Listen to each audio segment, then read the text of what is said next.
So what we're going to do now is have a look at the navigation feature. And to view the navigation feature, I'm just going to drag around, and let's just say I want to get some navigation to this free camp here, the Borpal RV camp and rest area. Now I'm going to go inside it by tapping on the picture, and you're going to see two arrows. There's an arrow just below the picture and one at the bottom right.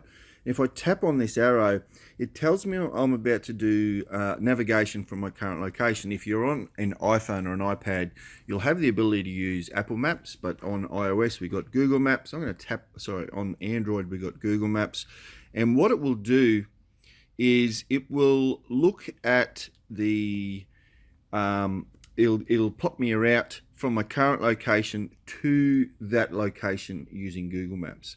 So that's as simple as it gets. If you want to use navigation to the area from each listing, you can just tap the green arrow, which is in the top right or down the bottom right, and it will then open up your preferred maps software and plot the course for you.